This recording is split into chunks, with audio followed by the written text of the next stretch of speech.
Tudo da Canção Nova em um só lugar. Canção Nova Play. Bom dia, povo de Deus.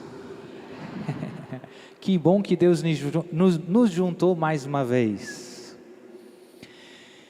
Então, o tema do acampamento deste ano é: meu Deus, meu libertador, em vós espero.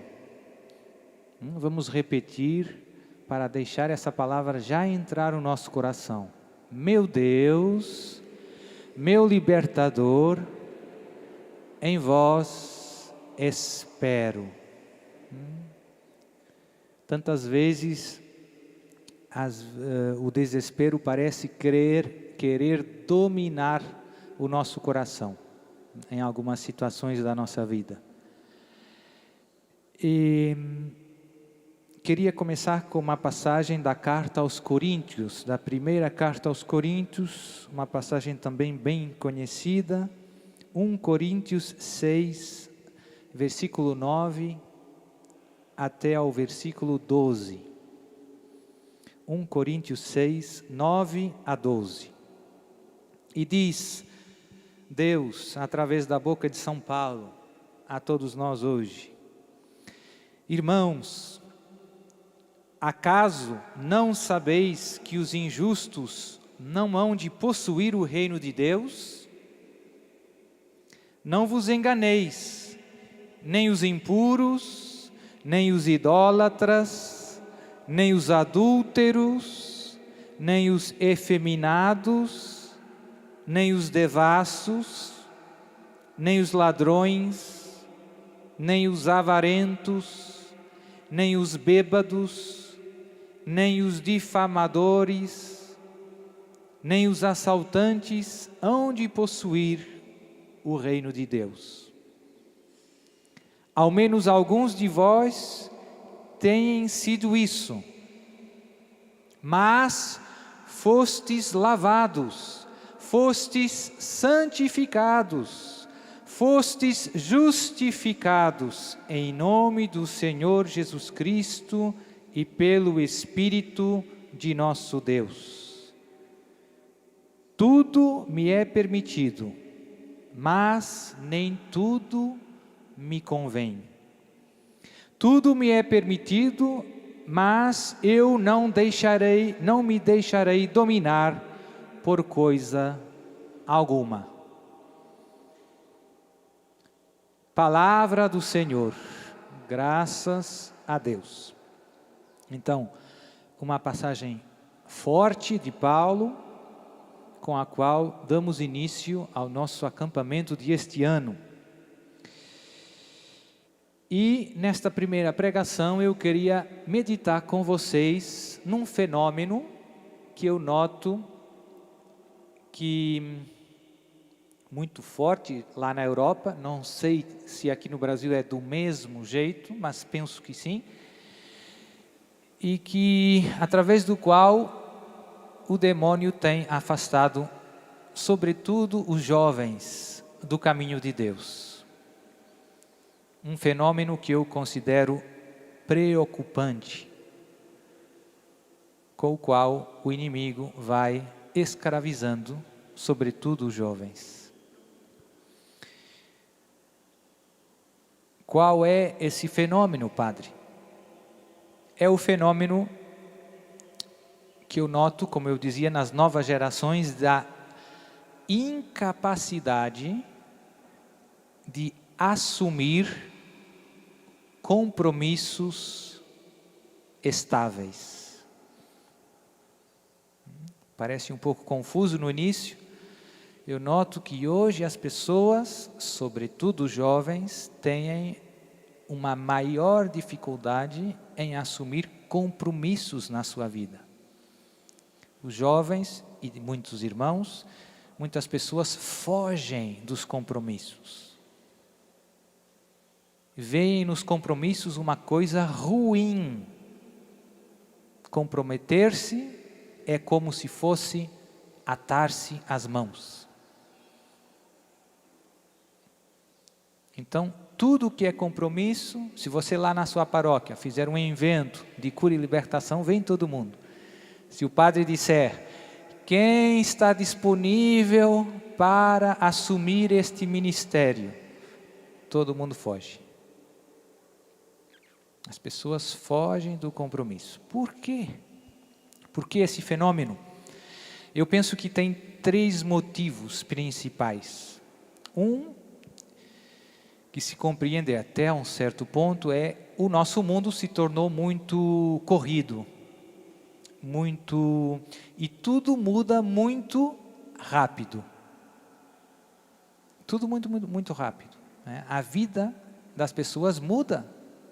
Antes as pessoas construíam a sua casa e compravam a casa, e depois trabalhavam toda a vida no mesmo emprego, mesmo trabalho, e no final voltava para cá. Hoje não, você trabalha um ano ali, outro ano ali, vai nos estados, vai para baixo, Santa Catarina, vai no Ceará, corre. Tudo se tornou muito imprevisível na vida das pessoas.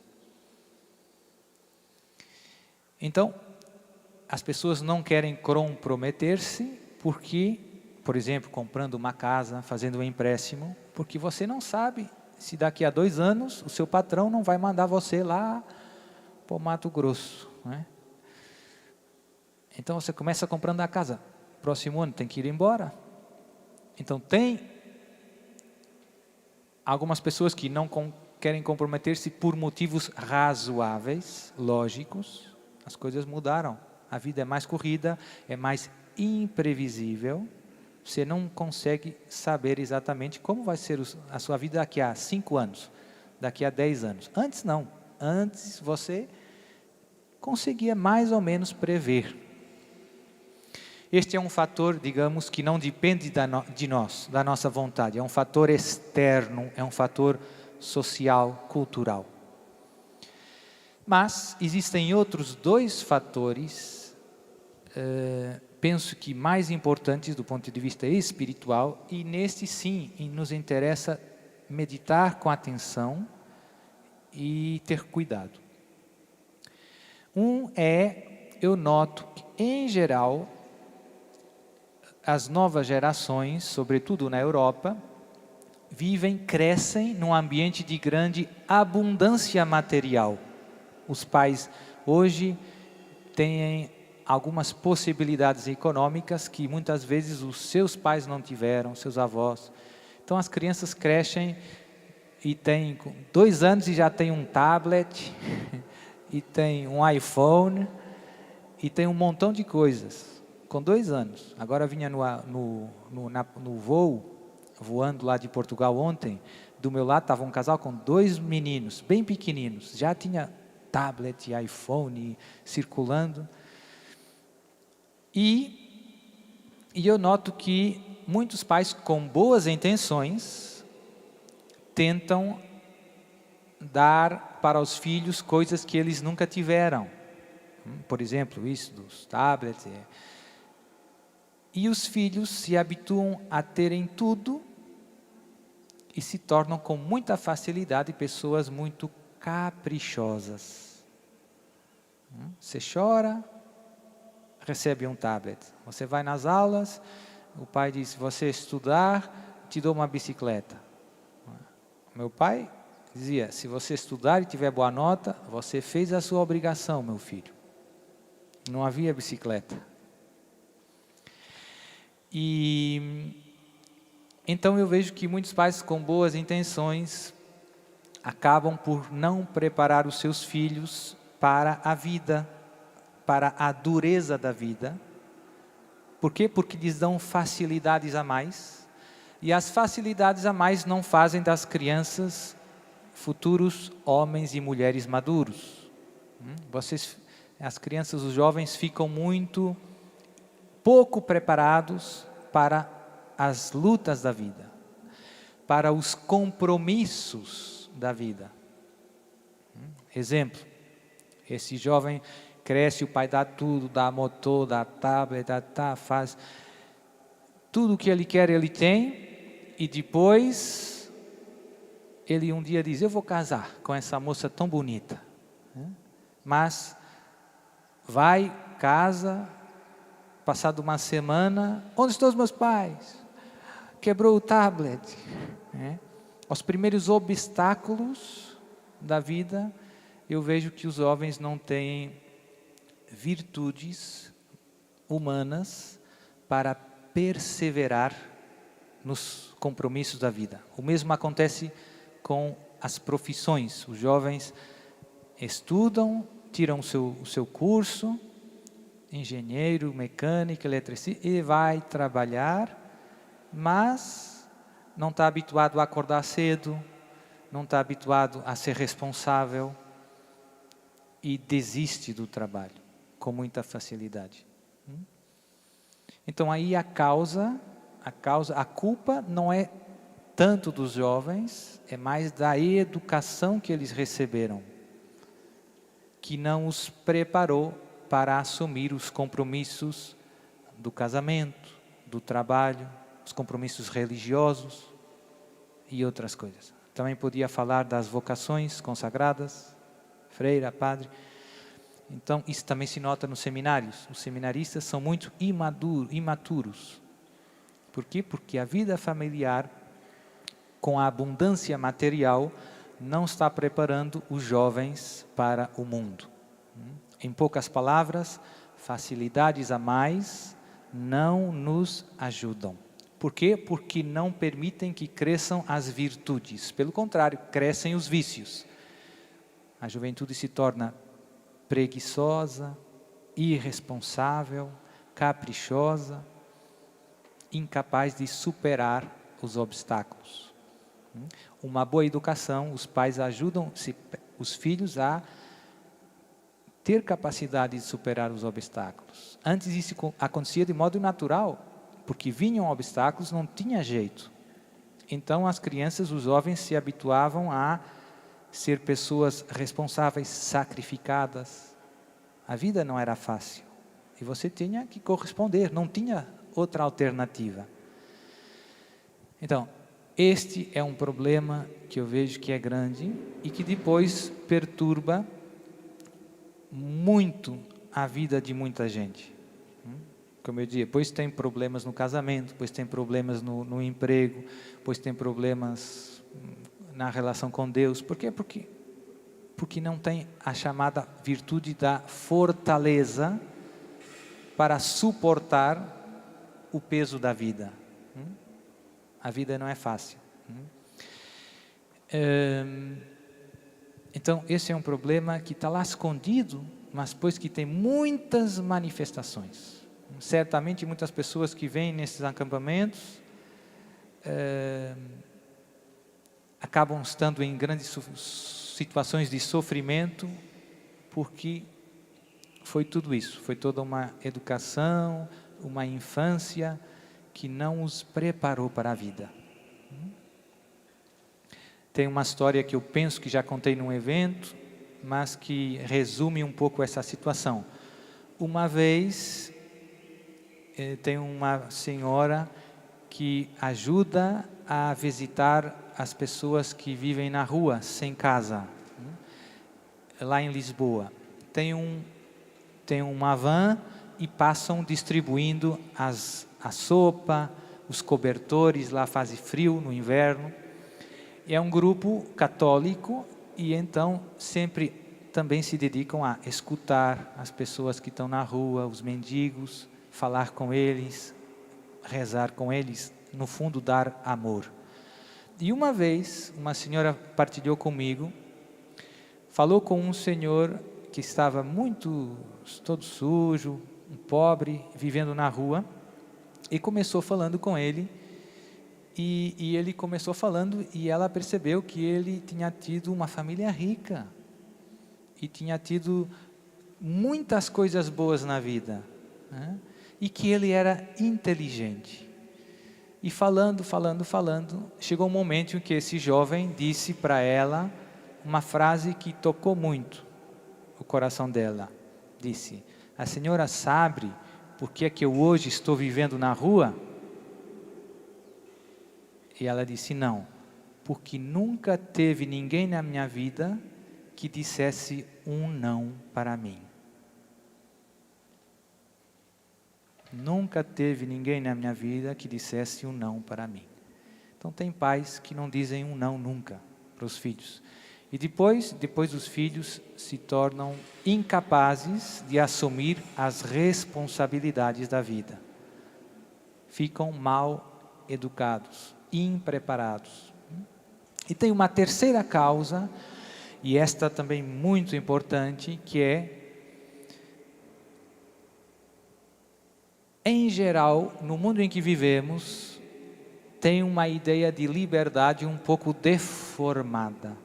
As pessoas pensam que a liberdade é fazer o que me apetece, fazer o que eu quiser.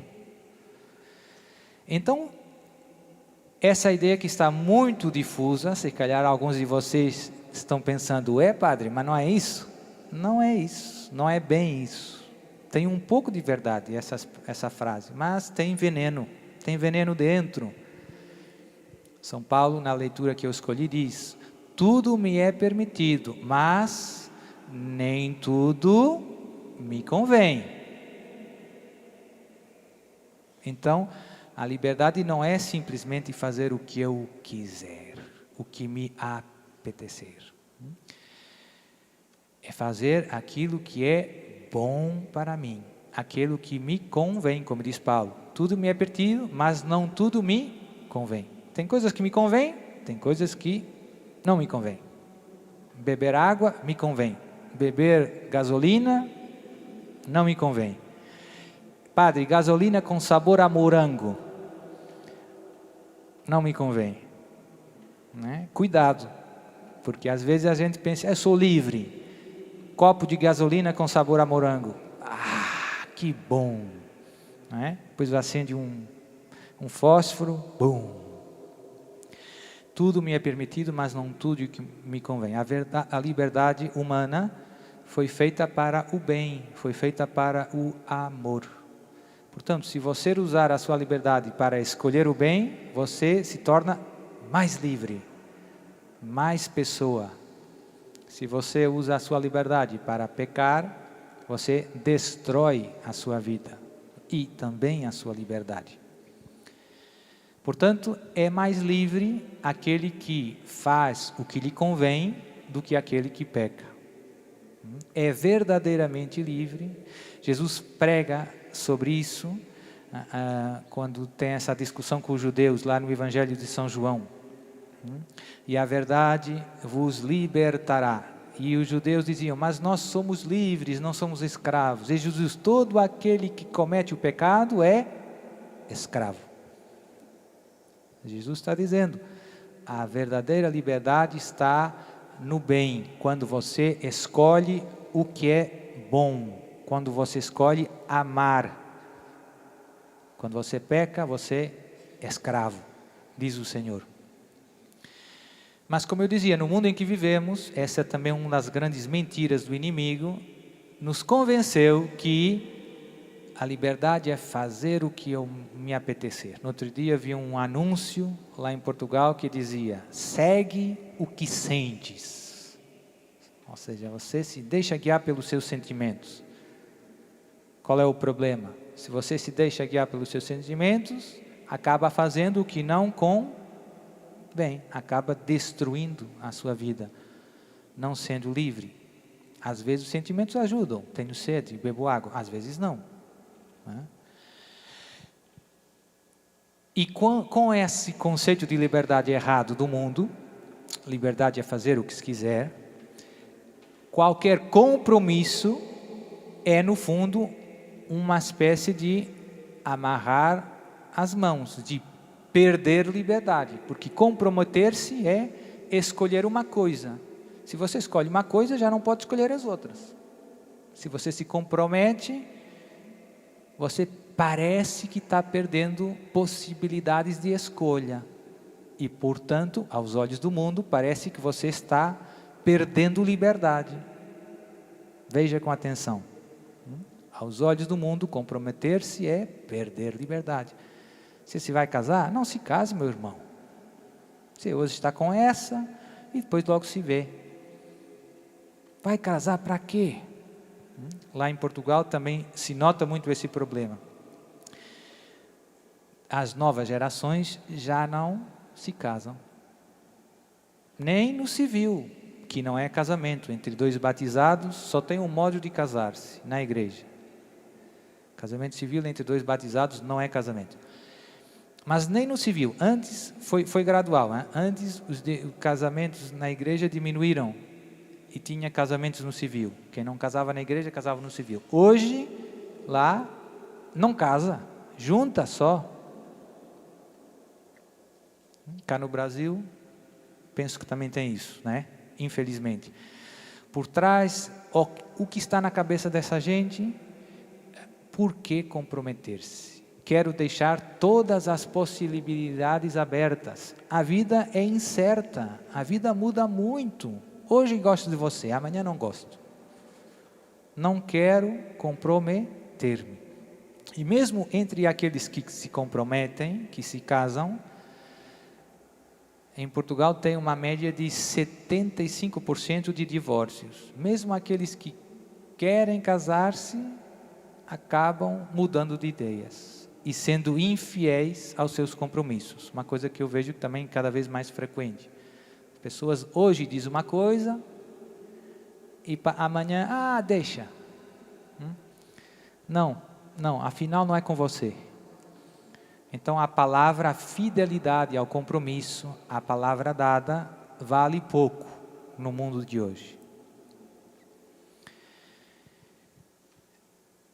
Por trás desta mentalidade está este grande erro de pensar que a liberdade é ter o máximo de escolhas possíveis, que é fazer o que me apetecer nesse momento, até em pequenas coisas. Às vezes eu noto, por exemplo, queremos organizar um evento, ou uma coisa simples, uma festa, um jantar de aniversário, e você pergunta nos seus amigos lá no WhatsApp, quem vem? Ninguém responde. Até ao último minuto, todo mundo, tenho que ver se tenho outras alternativas. Ninguém se quer comprometer. E agora vem a parte boa, a parte importante, por que é bom comprometer-se? Essa é a pergunta importante que queria fazer com vocês essa manhã. Por que me convém, tudo me é permitido, mas nem tudo me convém.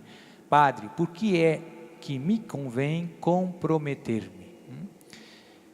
Primeiro, dizer que só me convém comprometer-me com as coisas boas, com as coisas certas, né? Tem compromissos que nos afastam de Deus. O compromisso é algo que implica a minha liberdade e a minha vida, não só agora, nesse momento presente, mas também no futuro.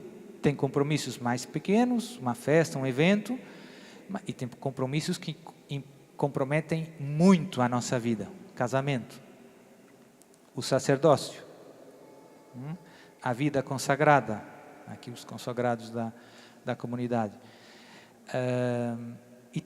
Esses são decisões, são compromissos que implicam o nosso futuro. E a pergunta é, por que me convém comprometer-me? Nesses casos é compromisso com Deus, com a igreja, com os irmãos, com outra pessoa, casamento. Porque você e eu fomos criados à imagem e semelhança de Deus, e Deus é amor. Fomos criados para amar e ser amados, para entrar em comunhão com Deus e uns com os outros. O céu vai ser a perpétua comunhão com Deus e com os irmãos que estão em Deus. Você foi criado para isso. E, portanto, todos aqueles compromissos que me ajudam a viver esta vocação fundamental são convenientes. Quando você se casa, você está dando a sua vida a outra pessoa, dizendo, eu te ofereço toda a minha vida. Né? Tiago, eu te ofereço toda a minha vida. Luísa, eu te ofereço toda a minha vida. O meu tempo, o dia de amanhã, o dia depois de amanhã, o dia daqui a 2 anos, os meus bens, tudo. E isso é, em certo sentido, amarrar-se. Né? Até os jovens usam o cadeado, não sei se os caras usam, amarrar, né? Dizer, vamos amarrar. Né? A grande vantagem desses compromissos fortes, e aqui é um pouco a grande conclusão desse ensinamento, fixam a nossa liberdade de um modo estável no bem, naquilo que me convém. O que me oferece um compromisso? Me oferece fixar a minha liberdade de um modo estável no bem. Ou seja, eu me casei, passado 2 anos, mas isso está pesado, né? Mas eu me fixei. E aquelas obrigações do casamento me ajudam a não desviar daquilo que me convém. E na vida sacerdotal, e na vida consagrada, e lá na paróquia. Certo, tem alguns compromissos que se podem mudar. Né? Eu agora já não sou mais o responsável da catequese. Agora sou nos ministros extraordinários da comunidade. Tem coisa que pode mudar. Mas a ideia importante é comprometer-se, de algum modo, pôr-se em condições de ter que se dar mais a Deus e aos outros. Se você quer ser santo, se você quer amar a Deus muito, se comprometa. Se você se compromete, você se coloca numa situação em que você se está prometendo dar-se. Eu estou dizendo para minha esposa, amanhã o meu dia é seu, a minha vida é sua. E no sacerdócio, né, eu estou dizendo que a minha vida é para Deus e para o povo de Deus. Hoje, amanhã, daqui a 2 anos. Isso obriga a dar a minha vida. Isso obriga a dar-me a amar. E isso me convém maximamente. Compromisso é algo que fixa a minha liberdade no bem, naquilo que me convém, de um modo estável. Última ideia. Tem alguns compromissos dos quais decorrem alguns deveres. Por exemplo, já falamos do casamento. Quem se casa, livremente se dá a outra pessoa, e essa mútua doação gera direitos e obrigações. Né? Aquilo que na teologia clássica chamávamos os deveres de Estado. Você é o marido dessa mulher. Então tem as suas obrigações enquanto marido, e depois se tiver filhos enquanto pai, chefe de família.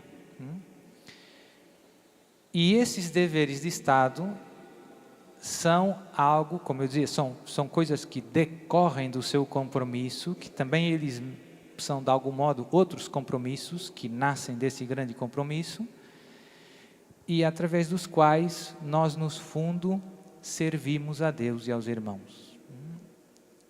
Eu gostava de insistir que a nossa união com Deus, porque às vezes tem gente que pensa, padre, eu venho a um acampamento, eu gostaria de dedicar mais tempo a Deus e de rezar mais, mas eu sou casada, eu tenho 4 filhos. Então a sua santidade, a sua santificação passa sempre, a santidade de todos nós passa sempre pelo fiel cumprimento dos nossos deveres de Estado. Você não tem de ser santa apesar de ser mãe, apesar de ser esposa. Você tem de ser santa através da maternidade, através do amor matrimonial. Você não tem que ser freira, você tem que ser boa mãe, e boa esposa. Certo, tem que rezar, tem tudo isso. Mas eu vejo que, em geral, as pessoas estão pouco preocupadas com viver fielmente os seus deveres de Estado. E no nosso exame de consciência, sempre nos deveríamos perguntar sobre estes pontos. Como tenho sido fiel aos meus compromissos com Deus e com os outros? Tenho sido uma boa esposa? Como tenho tratado meu marido, a minha esposa, os meus filhos, boa mãe? Pois temos outros deveres de Estado ligados à nossa relação com Deus. Tenho sido um bom cristão lá na minha paróquia? Tenho rezado pelo meu pároco, pelo meu bispo? Tenho ajudado materialmente com meus bens? Tenho servido com meu tempo? Tenho deveres também profissionais? Sou eletricista, sou mecânico. Como tenho cumprido a minha profissão? Sou um eletricista bom profissional, faço bem o meu trabalho, ou faço rápido, quero sair logo, não respeito os horários, trato mal os clientes, engano. Tudo isso são infidelidades aos deveres de Estado, através dos quais passa a minha vocação à santidade. Se você quer ser santo, comece por cumprir fielmente os seus deveres de Estado. E tem também os deveres civis. Nós somos também cidadãos. Então, enquanto cidadãos, temos as nossas responsabilidades em relação ao bem de todo o país. Eu tenho sido um bom cidadão, rezo por as autoridades civis. Agora no Brasil teve eleições há pouco tempo. Tenho rezado, tenho pedido a Deus que nos mande políticos santos. Tenho votado, tenho me empenhado contra coisas que eu vejo que ofendem a Deus. A gente ouve tanta coisa, né? Aborto, matrimônio gay, tudo isso. Se você ficar sentado em casa, não fizer nada, Deus vai cobrar você. Por quê? Porque a sua voz é importante. Para que o mal triunfe, basta apenas que o bem não reaja. Muitas vezes coisas ruins passam e são poucas pessoas que estão puxando aquele trem. Pouca gente. Mas os bons estão quietos, não fazem nada, a coisa se complica. Então, compromisso nos ajuda a fixar a nossa liberdade em Deus, nos empurra para sermos generosos na nossa doação de nós mesmos, a Deus e aos outros, e dos compromissos grandes, casamento, vocação, nascem deveres de Estado, através dos quais eu me santifico, sirvo a Deus e aos irmãos. Se vocês pararem um pouco e olharem na vida dos santos, vemos que eles eram pessoas muito comprometidas. E termino com um exemplo de João Paulo II, São João Paulo II, um dos meus grandes amigos do céu. Gosto demais de São João Paulo II, me ajudou muito e me ajuda ainda. E uma vez, um jornalista foi falar com o Papa para saber como era o dia a dia de um Papa, né? Então foi lá e perguntou: Santo Padre, então como é o seu? E ele começou: e acordo às 5, se não me engano, e depois faz umas orações, faz 1 hora de adoração todos os dias, depois vem o café da manhã, depois vem as atividades com as várias pessoas, depois vem o almoço, depois vem o terço, depois vem isso, depois vem aquilo, preparar as homilias, e chega nas 11 da noite. E o jornalista ficou assim um pouco, oxe, muita coisa, bem pesado. E depois disse assim, o jornalista ao Papa: Santo Padre, e o que faz o Senhor no seu tempo livre? E o Papa deu uma resposta bem profunda, típica de um santo e de um filósofo, porque ele era filósofo de formação. O Papa disse: todo o meu tempo é livre. Todo o meu tempo é livre. Então isso é exatamente isso que eu estive explicando para você nessa... Ou seja, tudo que ele está fazendo porque quer.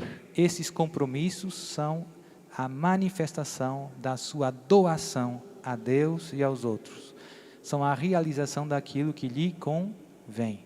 Tudo me é permitido, mas nem tudo me convém. Então agora vamos pôr-nos de pé e vamos rezar. Por quê? Porque a luta não é fácil.